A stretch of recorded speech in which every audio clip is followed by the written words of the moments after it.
من فيض مولانا الغفور قرآن رب العالمين جاء لنا نبراس نور فيه السعادة واليقين أسمى المعاني في السطور نسمو بها دنيا ودين نلقى الشفاعة في النشور بدلائل النور المبين في حفظه تحلو الأمور ما خاب من يرجو المعين نلقى الشفاعة في النشور بدلائل النور المبين بدلائل النور المبين.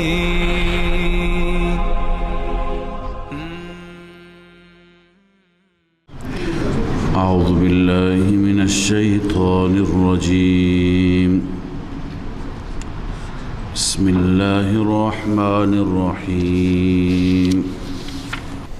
ويسألونك عن ذي القرنين. سؤال از ذی القرنین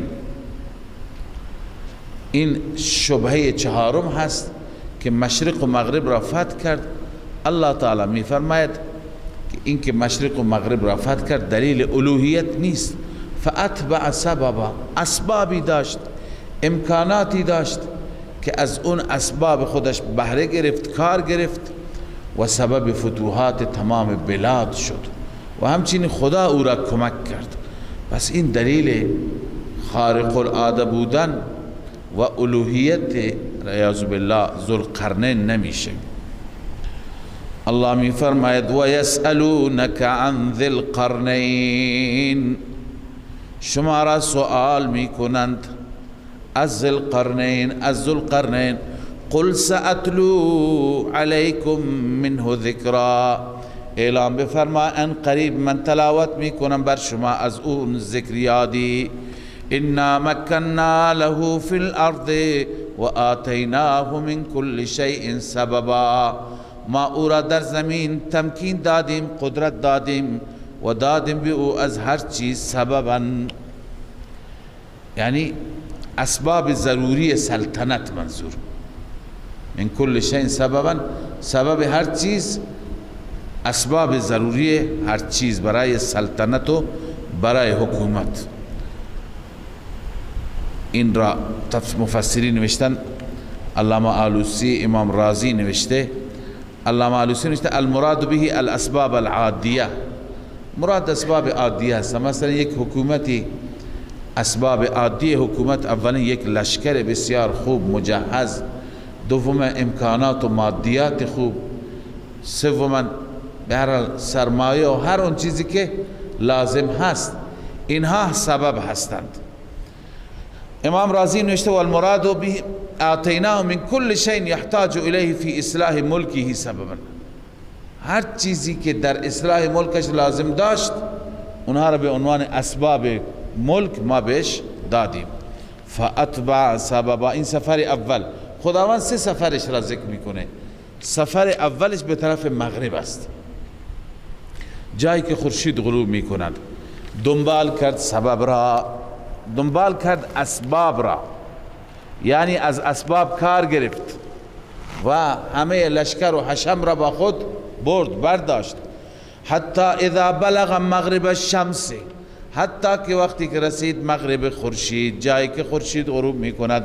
وجدها تغرب، یافت آن را و بظاهر دید که غروب میکند. فی عین حمیئة، در چشمه‌ای که حمیئة یعنی آب سیاه یا آب گل سیاه بود. و وجد عندها قوما، آنجا نزد اون قومی را دید. ببین در بحث ذوالقرنین به صورت کوتاه و مختصر چند تا عرض می کنم. اول اینکه اینجا یه اشکالی را اول خدمت شما عرض کنم. بسیاری از نقد کنندگان بر کلام الله مجید و کسانی که ایراد گرفتند بر قرآن مجید نقد آوردند که قرآن میگه که خورشید در چشمه سیاه که اونجا گل سیاه بود طلوع میکند، غروب میکند، در حالی که خورشید که چند صد یا چند هزار برابر این زمین هست چطور میاد تو یک چشمه، تو یک چاهی غروب میکند؟ میگه این از اشکالات قرآن مجید است. اما اینجا ملاحظه بکنید که نوشته وجدها، نگفته که حتی اذا بلغ مغرب الشمس تغرب، خورشید غروب میکرد. نه، خورشید غروب نمیکرد، او یافت، چنین دید، یعنی از نظر دید ظاهری، نه اینکه واقعتا غروب میکرد. این کلمه وجدها خودش بیانگر هست. و ما هم وقتی که در جایی که عرض کنم قسمت مغرب باشد، آب باشد، هر انسانی به ظاهر چنین میبیند. شاید شما گاهی در کنار دریاها، در غروب دریاها بودید، میبینید که اولا چه منظره زیبایی اونجا هست و دوما انسان قرص خورشید را میبیند که داره غروب میکنه تو دریا، فکر میکنید تو آب داره مینشیند، تو آب میره. خب به ظاهر اینطور معلوم میشه، در اون روز نه، امروز هم همین معلوم میشه. لذا الله عزوجل بر اساس دید انسان ها گفته، نه اینکه بر اساس واقعیت اینطور هست. و الا واقعیت اگر از عالم تکوین الله سخن بگوید، از ذهن ما، از برداشت ما، از درک ما خیلی بالاتر است. بر اساس درک ظاهری ما میفهمید، یعنی به انتهای مغرب رفت، جایی که اون طرف تر آب بود، فکر میکنی که خورشید هر روز تو آب میخوابه، تو آب میاد غروب میکنه، چنین جایی رفت. این یک مطلب دوم که ذوالقرنین آیا نبی بود یا ولی بود یا کسی دیگه؟ اولا که ذوالقرنین پادشاه بود، یکی از پادشاهان بود، معلوم میشه که از پادشاهان مؤمن و دیندار بود. اما اکثر مفسران گفتند که ذوالقرنین نبی نبود، پیغمبر نبود، غیر نبی بود. قلنا یا ذوالقرنین اینجا بنویسه به واسطه نبی، به واسطه پیامبر ما به ذوالقرنین گفتیم. لذا از اینجا هم معلوم میشه که ذوالقرنین انسان مؤمن و با خدای بود که هر اقدامش به خاطر چی بود؟ خدا بود. الله می فرماید قلنا یا ذا القرنین اما ان تعذب و اما ان تتخذ فیهم حسنا. ما گفتیم ای ذوالقرنین یا اینها را عذاب بده، اینها را از بین ببر، این قوم را که ایمان ندارد، یا اینکه تتخذ فیهم حسنا، راه خوبی را، راه نرمی را با اونها بگیر، یعنی دعوت به سوی الله. ذوالقرنین وقتی که این پیام الهی را دریافت کرد چی جواب داد؟ قال اما من ظلم فسوف نعذبه.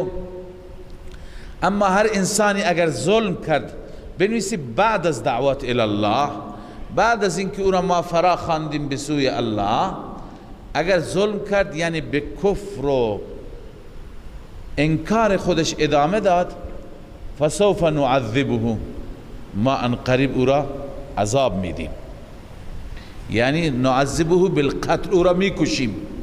کسی انکار کرد، شرک کرد، بله. ثم يرد الى ربه، این نعذبه در دنیاست، در آخرت سپس به سوی رب برگردانده میشه. فیعذب عذاب النکره، عذاب ناپسند و عذاب منکری او را الله عذاب میده. خب پس اما من ظلم را اینجور تفسیر کرده علامه آلوسی. اما من ظلم یعنی لم یقبل دعوتی، هر کسی ظلم کرد به این معنی که دعوت من ذوالقرنین را نپذیرفت. و اصر ما کان علیه من الظلم العظیم الذي هو الشرك، روح المانی، بر ظلم عظیم اصرار کرد. ظلم عظیم چیه؟ شرک هست. بر اون وقتی که اصرار کرد ما او را میکشیم. همینجا مناسب است در رابطه با خود ذوالقرنین، درباره ذوالقرنین اینقدر تو کتاب ها نوشتند، اقوال اینقدر زیاد هست که وقتی که شما برید و بخوانید سرگردان میشید. ذوالقرنین کی بود؟ چند قول که معروفتر هستند از اینها خدمت شما عرض میکنم. اولا معروف هست ذوالقرنین اسکندر بود، اسکندر رومی، اسکندر مقدونی، اسکندری که تمام دنیا را فتح کرد. بعضی ها میگن اسکندر ذوالقرنین، اما محققین ما از مفسرین همه این سخن را رد کردند، گفتند که ذوالقرنین اسکندر نبود. ذوالقرنین غیر از اسکندر کسی دیگه بود. به چه دلیل؟ به دلیل اینکه اسکندر مسلمان نبود، اسکندر ظالم بود، انسانها را کشت، بلاد را تار و مار کرد، انسان صالحی نبود اونطوری که در تاریخ درباره اسکندر نوشته. اما ذوالقرنین قرآن میگه که انسان صالحی بود، دعوتگر بود، بر روش انبیا بود و خدای عزوجل او را برای فتوحات بلاد و دعوت انسانها گماشته بود، تعیین کرده بود. پس این غیر از اون اسکندر هست. و دلیل دیگری هم خدمت شما عرض می کنم، این که معروف شده به نام اسکندر، به نام ذوالقرنین، اشتباه بعضی از شاعران فارسی زبان هست که اونها از اسکندر به نام ذوالقرنین در شعرشون یاد کردند، برای مردم جا افتاده و معروف شده. بعضی ذوالقرنین گفتند که ذوالقرنین همون کوروش هست، فریدون به اصطلاح، که در ایران بود که الان در شیراز هست مرقدش. ذوالقرنین کوروش هست که این انسان صالحی بود و مشرق و مغرب را فتح کرد، بلاد را فتح کرد. هر کسی که تقریبا شرایط مثل شرایط ذوالقرنین داشته، تونسته بلاد بسیار عظیمی را فتح کند، از مشرق تا مغرب حکومتش بوده، لذا بسیاری آمدند و دلیل ذکر کردند که او ذوالقرنین هست. یکی از علماء ما حضرت مولانا ابوالکلام آزاد رحمه الله که از علماء و متبحرین دیوبند هست، ایشون مدلل صحبت کرده، استنباط آورده که ذوالقرنین همون کوروش هست. خوروس در زبان عربی بهش میگن خوروس، میگه ذوالقرنین هو خوروس، همون خوروس هست که بلاد را از مشرق تا مغرب فتح کرد و انسان با انصافی بود، عادل بود و منشور کوروش را که امروز به عنوان یکی از افتخارات در کشور ما ازش یاد می شود، اونجا وقتی که نگاه میکنید در اون منشور همش عدل هست، عدالت هست.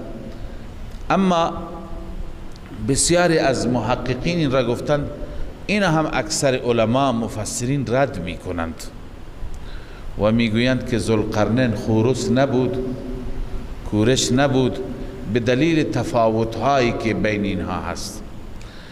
اولین دلیل اینه که هم اسکندر نبود، هم خوروس نبود، که هم اسکندر رومی هست و غیر عرب هست، هم کوروش رومی ایرانی هست، غیر عرب هست، عجمی هست. ذوالقرنین عربی بود، عرب بود. از همین نامش، این نوع نام ذوالقرنین، دارای دو شاخ، دو قرن، ذو نواس، زو فلان، این در عربی استفاده میشه، استعمال میشه. لذا برای شاهان غیر عرب یعنی عجم چنین چیزی در زبان عربی نداریم. دوم تحقیقی که بسیاری از مفسرین از علما کردند، ذوالقرنین از پادشاهان حمیری بود، یمنی بود، عربی الاصل بود و نسبش هم نسب عربی هست. بنابراین گفتند که این غیر از اون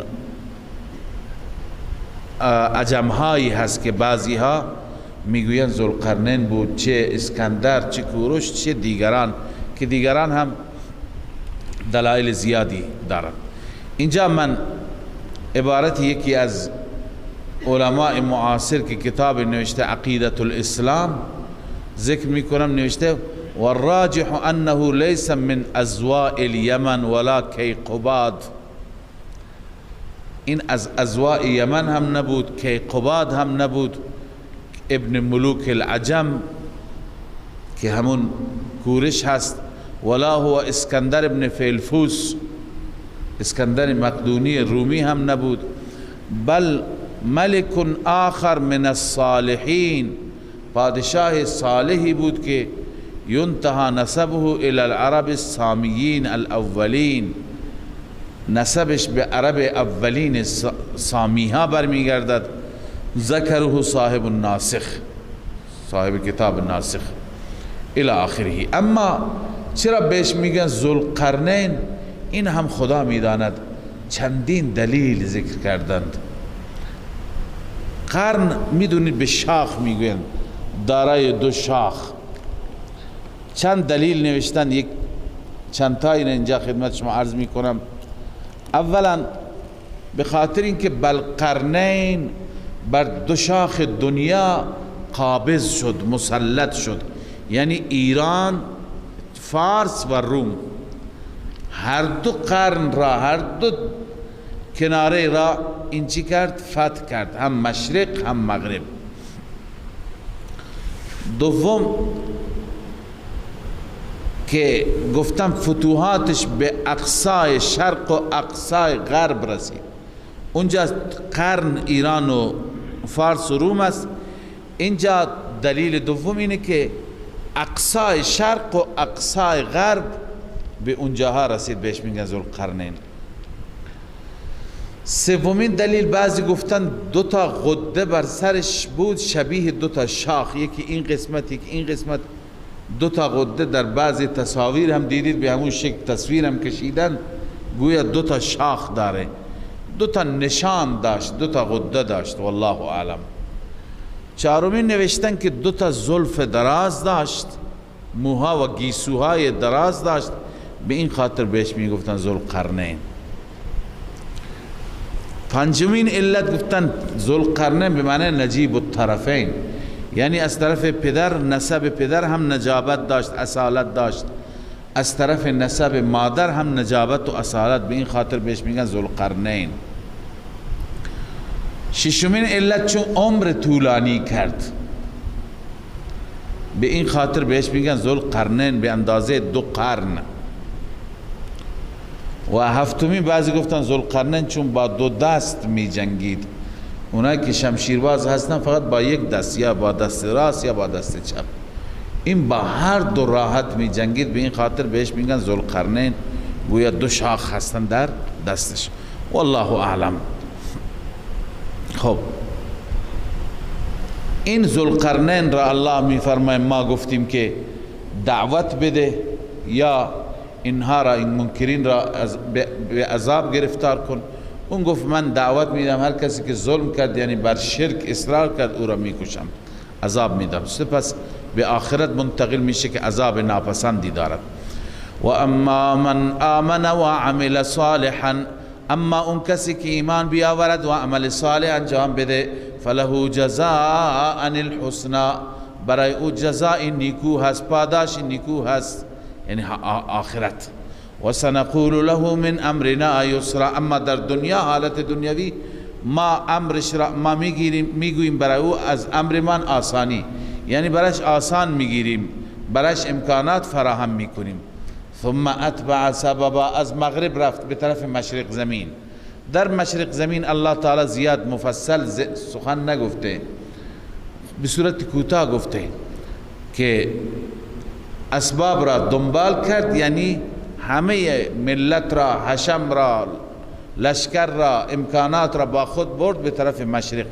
حتی اذا بلغ مطلع الشمس، حتی وقتی که رسید به جایی که خورشید طلوع می کند، وجدها تطلع على قوم، یافت خورشید را که طلوع می کرد بر قومی که لم نجعل لهم من دونها سترا، ما قرار ندادیم برای آنان غیر از آن خورشید، یعنی ورای خورشید، سترن پرده. منظور اونجا یافت قومی را که اینها زندگی میکردند روی زمین، هیچ بلد نبودن برای خودشون امکاناتی تهیه بکنند، حفاظت از سردی گرمی، از تابش خورشید. نه خانه داشتند، نه چادر و خیمه داشتند، هیچی نداشتند، یعنی چنان قوم وحشی را یافت. كذلك یعنی القصة كذلك وقد احطنا بما لديه خبرا، ما احاطه کردیم نزد آنچه که نزد ذوالقرنین بود از نظر اخبار، از نظر اطلاعات، یعنی همه چیز را ما میدانیم که کجا رفت، چی کرد. ثم اتبع سببا، سپس دنبال کرد اسباب را. حتی اذا بلغ بین السدین، وقتی که بین السدین رسید، وقتی که بین السدین رسید، وجد من دونهما قوما، پشت سر آن سدین، پشت سر آن دو کوه، قومی را دید که لا یکادون یفقهون قولا، نمی توانستن سخن بگن یا نمی توانستن سخن بفهمن، چون زبانشان غیر عربی بود یا غیر زبان ذوالقرنین بود، پس به وسیله مترجم صحبت کردن. این کجاست بین السدین؟ ببینیم مشرق رفت، مغربم رفت، میمانه شمال و جنوب. همه گفتن شمال چون که به طرف جنوب دریاها هستند، باشندگان نبودن، این به طرف شمال رفت.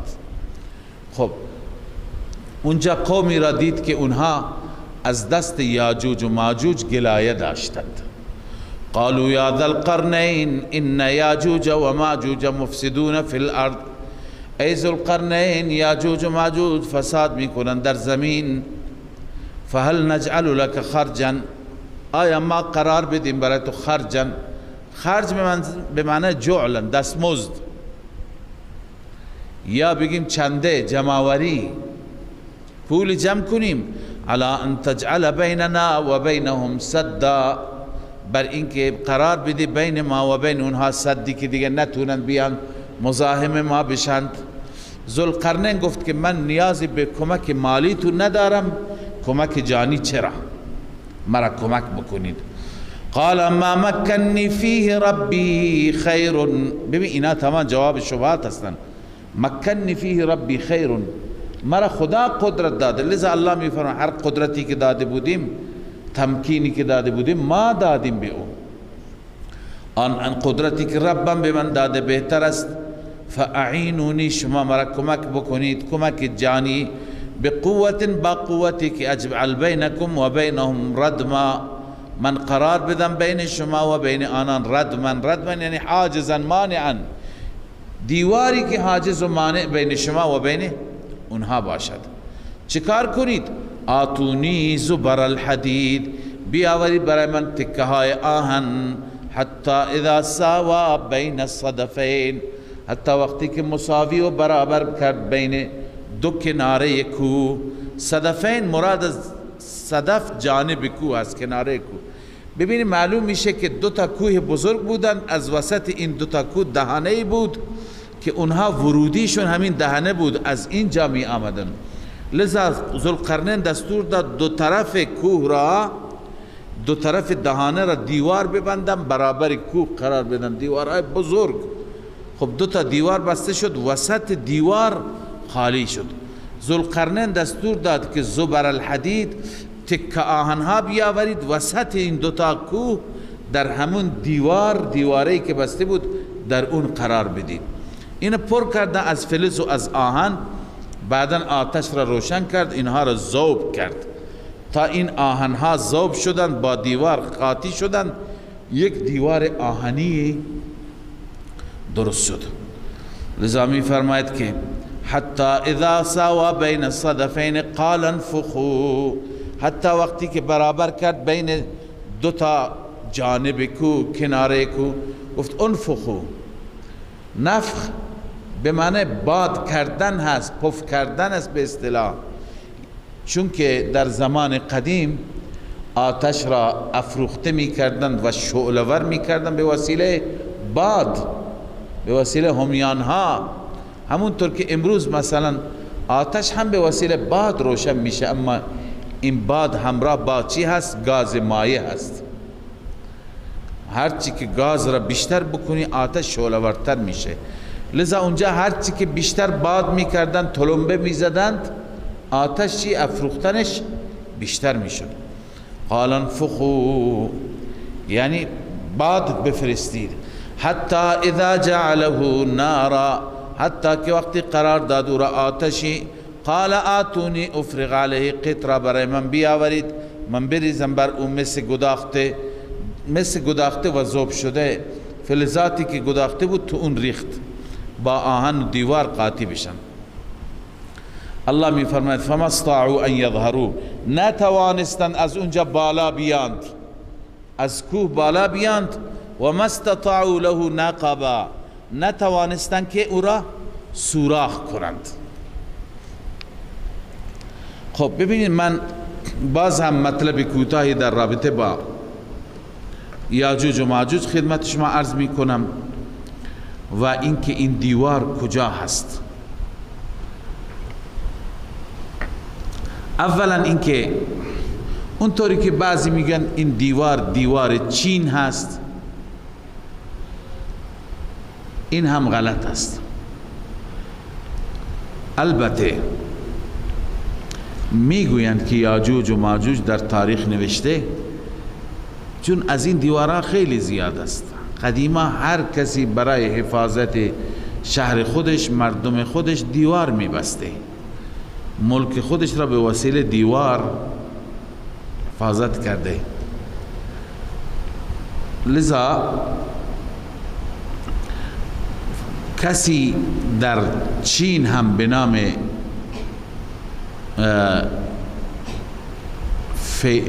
فیغفور چینی نامی دارد، فیغفور چین. این دیواری برای حفاظت چین، اون هم میگه به خاطر حفاظت از همین دست یاجوج و ماجوج که اینها از شمال همیشه تعدی میکردند و میرفتند به اون طرف شرق که چین هست و مردم را غارت میکردند، میکشتند. لذا به خاطر حفاظت از دست یاجوج و ماجوج اون فیغفور چین این دیوار را بسته. بنابراین اون دیوار غیر از این دیوار ذوالقرنین است. دیوار ذوالقرنین اکثر علما که تحقیق کردند، بررسی کردند، میگویند که این دیوار در شمال واقع است و نشاناتی که ذکر میکنند در نزدیک دریای خزر، در این بلاد این دیوار، حتی گفتن ترمز چقدر فاصله دارد از اونجا، بخارا چقدر فاصله دارد، بعضی بلاد دیگر را که از این دیوار چقدر فاصله دارند. این دیوار در این قسمت و این سد در این قسمت بنا شده. خب این موقعیت جغرافیاییش هست که علما بعد از تحقیقات بسیار فراوان ذکر کردند. اما یاجوج و ماجوج اونطوری که در بعضی کتابها به صورت یک انسان یا یک موجود افسانه‌ای ازش یاد کردن، این غلط است، طور نیست. بعضی ها طوری از یاجوج و ماجوج صحبت می کنند و سخن می گویند که گویی اینها انسان نیستند. می گویند که دو تا گوش دراز دارند. تو بعضی از تفاسیر نوشته که وقتی که می خوابند یک گوش خودشون را برای خودشون رخت خواب درست می کنند، زیرانداز، و یک گوش دیگر را بر روی خودشون به عنوان پتو و لحاف میندازند و میخوابند. یعنی چنان گوش های بزرگی دارند، اصلا معلوم میشه موجودات وحشی بسیار خطرناکی هستند. اینا همه غلط است، اینا نادرست است. یاجوج و ماجوج از نسل آدم علیه السلام انسان هستند، از اولاد یافس ابن نوح هستند. نوشتند ان یاجوج و ماجوج قبیلتان من ولد یافس ابن نوح، دو قبیله هستند که از دو تا فرزند یافس ابن نوح، اینها از اونها متولد شدند و نسل اونها ادامه یافت. به خاطر اینها معروف هستند، به خاطر سفاکیشان، خونریزیشان، وحشیگریشان. لذا اینها از اولاد یافس ابن نوح هستند، از نسل آدمند، اما جنگجو، خونریز، بیرحم، ظالم. در طول ادوار اینها ظلم کردند و بسیاری از علما و محققین ما معتقدند که یاجوج و ماجوج همین بلاد شمالی، کشورهای شمالی و شمال غرب مثل بلاد روسیه و اروپا، نسلی که امروز هست، اینها از همون نسل هستند، از نسل یاجوج و ماجوج هستند. چون بسیاری معتقدند که یاجوج و ماجوج بر اساس یک روایتی هنوز پشت دیوار هستند. هر روز میگن میریم بالا، چون انشاءالله نمیکنم میافتن تا آخر نزدیک قیامت بیادشون میاد که انشاءالله نگفته انشاءالله میگن، آخر میان بالا و میریزن زمین و همه جا فتنه به پا میکنند. پس بر اساس این قول یاجوج و ماجوج هنوز پشت دیوار هستند، اما بسیاری از علما، از محققین ما این را قبول ندارند. آیه جلوتر میاد، اونجا از اون آیه استنباط هست، هر دو تفسیر اونجا هست. میگویند نه، یاجوج و ماجوج پشت این دیوار گرفتار بودند، راه مسدود شد، راه ظلم، ولی از اطراف میتونستن بیاند. اون موقعیتی که اون شمال دارد امروزه اون سد خراب شده. بسیاری از شواهد اون سد را علما دیدند، تو کتاباشون نوشتند که بعد از مدتها دیدن اونجا سد و دیوار بسیار خطرناکی بوده. سیلهای عجیبی آمده، اتفاقات و زلزله‌های عجیبی آمده که همه چیز را تخریب کرده، از بین برده. لذا میگویند که اونها از اون راه نتونستن بیان، ولی راههای دیگری که بسیار دور و صعب العبور بود که تونستن برای همیشه در اون پشت دیوار زندان که نماندند. و امروز هم میبینیم که هیچ چنین جایی که مردم پشت دیواری باشند و راهی داشته نباشند نیست. امروز تمام زمین جلوی ما هست و اکتشافاتی که امروز بشر کرده نسبت به گذشته بسیار بیشتر است. پس در آن روز جلوگیری شدن، راهشان مسدود شد، این قوم از شرشون نجات کرد تا روزی که خدا خواست.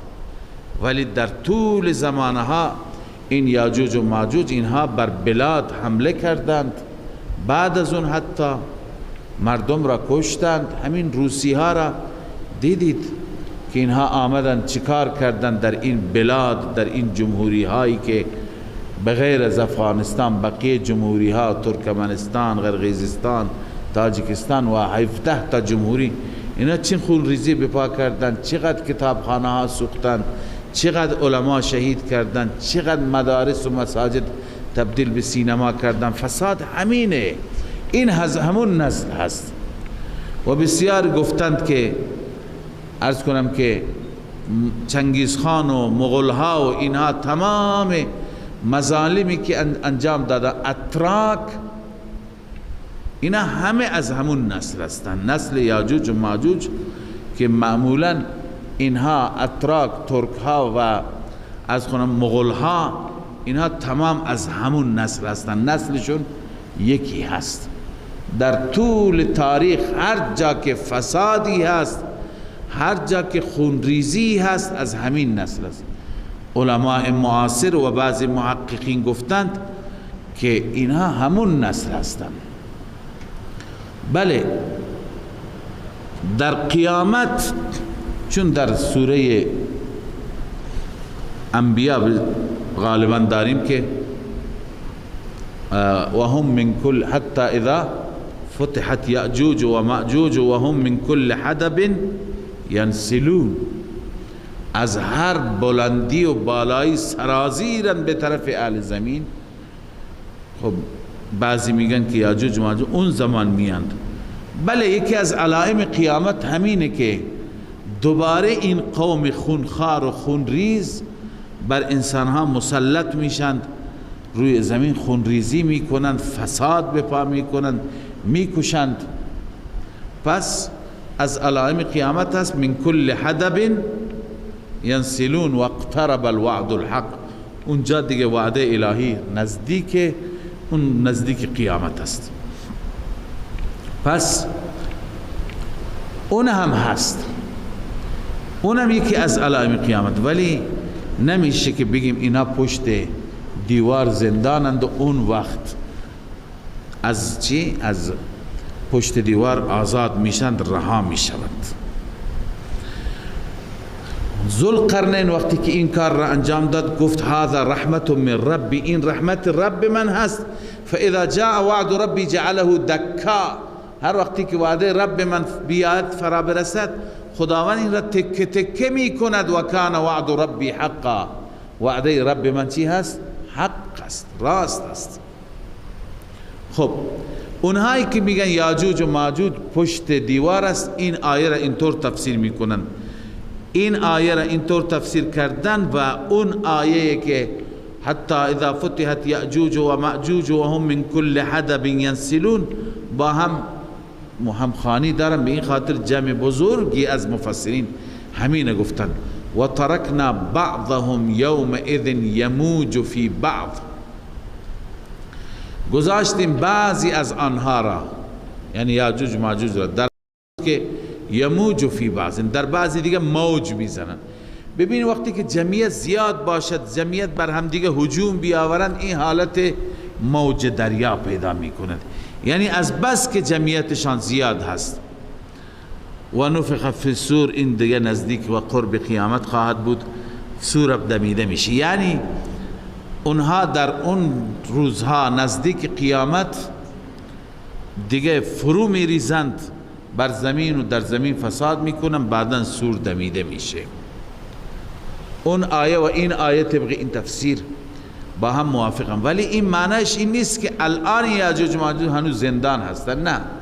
یاجوج ماجوج الان فعالن در دنیا، فساد میکنن، مشکلات ایجاد میکنن برای انسانها و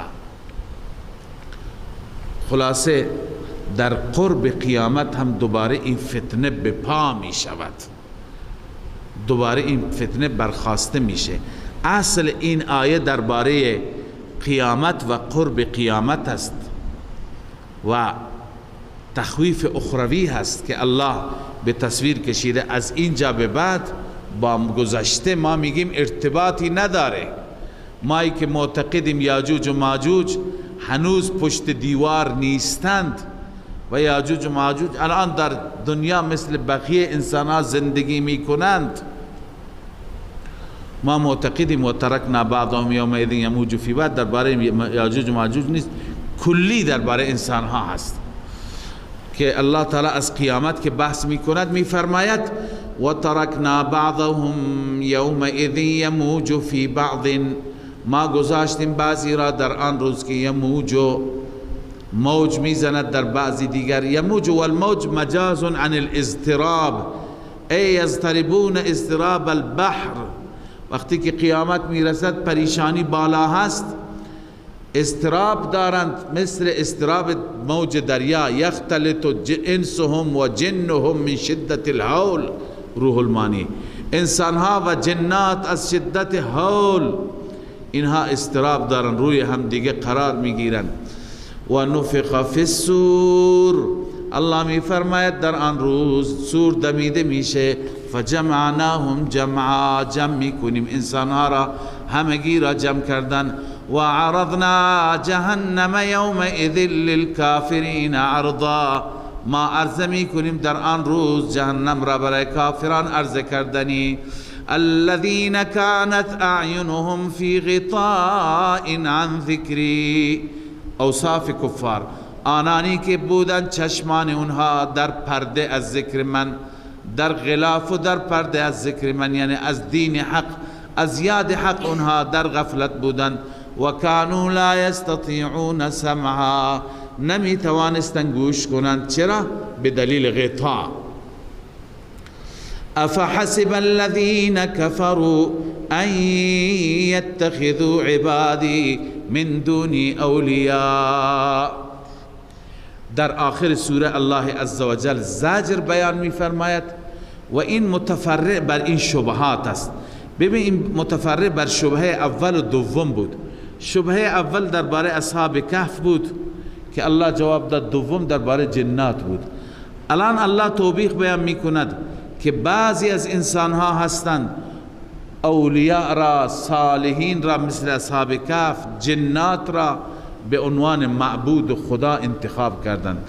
الله می فرماید آیا گمان کردند کسانی که کفر کردند ان یتخذوا عبادی، این که بندگان مرا گرفتند. جلاله نوشته ملائکتی عیسی و عزیر، ملائکه و عیسی و عزیر را گرفتند.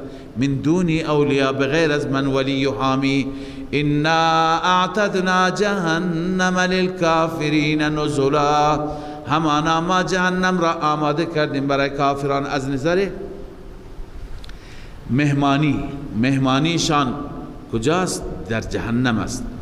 قل هل ننبئكم بالاخسرین اعمالا، اعلام بفرمای آیا من به شما خبر بدهم که اخسرین انسان ها از نظر عمل کدام هست، زیانکار ترین کدام هست؟ الذين ضل سعيهم في الحیات الدنیا، آنانی هستند که سعی و تلاششان در زندگی دنیا از بین رفت، یعنی در دنیا سودی نبردن به خاطر شرک.